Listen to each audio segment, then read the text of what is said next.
Kahit na anong galing mo dyan, kahit na anong sipag mo dyan, kahit itudo mo pa yan, kung yan yung ginagawa mo na pang short term, ang effect niyan sa buhay mo short term din lang.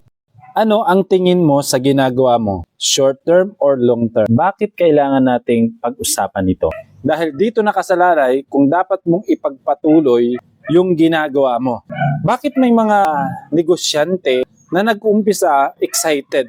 Nung kumikita, excited. Pero nung kalaunan, humaharap na sa mga iba't ibang challenges ng pagninegosyo, nagkakaroon na ng problema sa produkto, nagkakaroon na ng problema sa mga tao, nagkakaroon na ng problema sa operation, bigla na lang huminto at tumigil.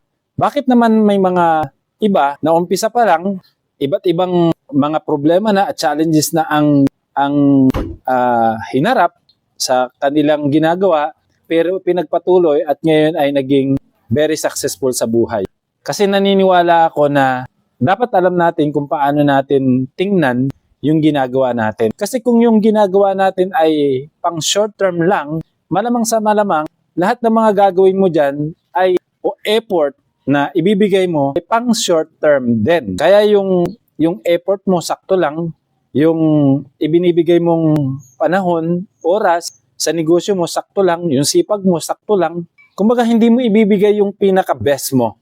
Kasi nga, wala kang nakikitang long term. Ang nakikita mo ay short term. Kaya mo ginagawa yung isang bagay. O halimbawa yung pagninegosyo, kasi ang nakikita mo yung kumita ka lang, yung makaraos ka lang. Wala kang nakikitang long term na kapag ginalingan mo, ibinigay mo yung best mo, lalaki, at pwedeng mag-expand ng mag-expand yung negosyo mo. Kaya nga mahalaga na mapag-usapan natin ngayon pa lang kung paano mo tingnan yung ginagawa mo, especially yung negosyo mo. Long term ba yan or short term?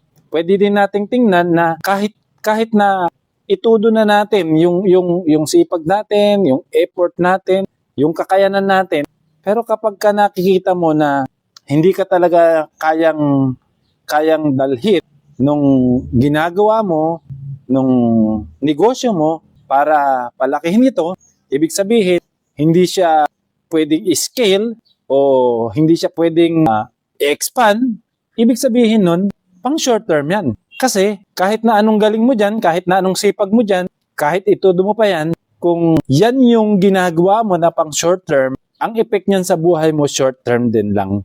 Ibig sabihin, hindi naman pwedeng yung ginagawa mo ngayon, 15 years from now, 20 years from now, ikaw pa rin ang gumagawa niyan. Dapat makita natin na yung ginagawa natin ngayon ay pang long term.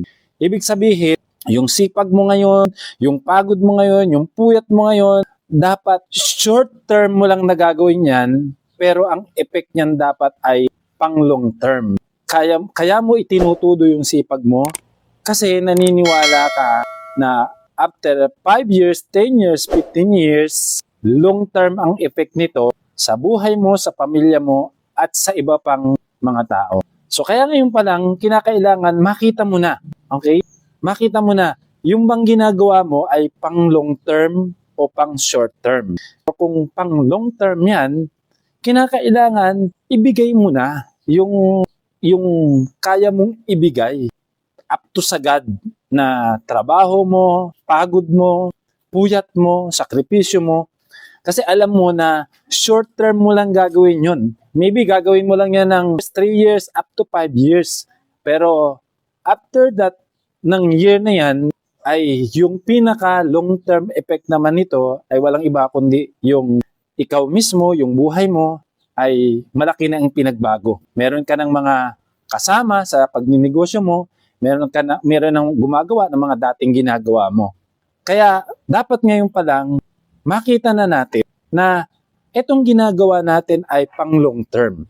Para nang sa ganun, excited ka palagi. I remember nung nag-start akong magnegosyo, yung ginagawa namin ngayon na restaurant business, sa umpisa pa lang, ang talagang desire ko, ang gusto ko ay makatulong sa pamilya ko at saka doon sa mga relatives ko. Kasi nga, during pandemic time, lahat ay nawalan ng trabaho, lahat ay nawalan ng pagkakakitaan, at dumating sa puntong etong ginagawa namin ay idea na mula sa Diyos na pwede namin gawin kahit na pandemic time. And habang ginagawa na namin itong negosyong ito, unti-unti kong nakita na ito na yung gusto kong gawin ng mahabang panahon. Kasi nakita ko yung long-term effect nito sa buhay ko, sa pamilya ko, at sa buhay ng marami pang tao. Na marami kaming pwedeng matulungan na yung mga walang trabaho magkaroon ng... Kaya for almost 3 years, especially nung nag-uumpisa kami, from 1 year to 2 years, sagad-sagad talaga yung trabaho. Pati yung puyat, pati yung effort. Na kahit dumating sa puntong halos 2 years na hindi kumikita yung restaurant namin, pinagpatuloy ko. Kahit puro abono. Kasi naniniwala ako na mayroong magandang kahantungan yung ginagawa namin.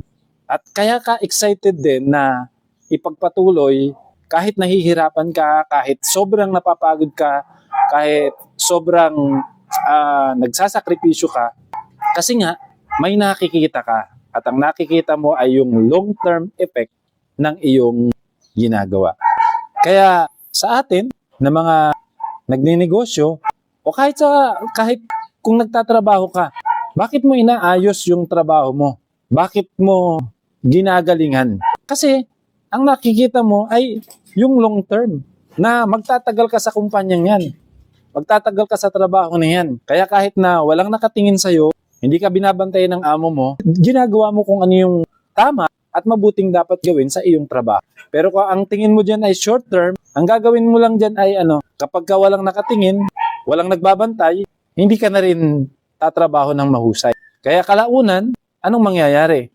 Madidiscover din niya ng boss mo o kaya nung amo mo. Kaya nga maraming mga nag-umpisa na maganda yung ipinapakita, pero kalaunan, imbis di mas lalong gumanda yung performance, mas lalong sipagin, mas lalong ibigay yung best niya, umuurong. Meaning, yung dating ginagawa na maganda, maayos, magtrabaho, masipag, maaga, ngayon, baligtad na. At dahil ganun yung ginagawa mo, kung halimbawa ikaw ay isang empleyado, anong mangyayari? Matatanggal ka. At ang dahilan kung bakit ka natanggal, hindi dahil gusto kang tanggalin, kundi dahil yung tingin mo dun sa ginagawa mo, hindi kasi pang long term. Kung ikaw naman ay isang amo, bakit hindi ka nagpapabaya sa trabaho mo, negosyo mo? Kasi ikaw mismo may nakikita ka na hindi mo pwedeng pabayaan ngayon yung negosyo mo. Especially kung wala ka pang nakikreate na system, paano tumakbo ito na kahit wala ka. Tingnan natin yung ating sarili, kumbaga mag-reflect tayo ngayon. Sa ginagawa mo ba, sa trabaho mo, sa pagninegosyo mo, kung ikaw ay isang amo, kung ikaw ay isang boss, kung ikaw naman ay isang empleyado, ano ang tingin mo sa ginagawa mo? Pang long term? Kung halimbawa ikaw ay isang employee na darating sa punto, dahil pinagbubuti mo, inaayos mo, pwede kang ma-promote. At siyempre kapag ka may promotion, pati income mo tumataas. Kung ikaw naman ay isang boss, may-ari ng iyong negosyo, kung ang tingin mo dyan ay long term, itudo mo na. Sa health, sa relationship, sa business, ano yung ginagawa mo para maging long term ang effect nito? Paki-comment naman sa baba para lahat tayo ay matuto. Tandaan, anumang maliit na sinimulan mo, kapag ipinagpatuloy mo at binigyan mo ng effort, lalaki ito. Dahil nakatulong sa iyo ang video na to, paki-like, follow, and share na rin sa mga kaibigan mo. God bless!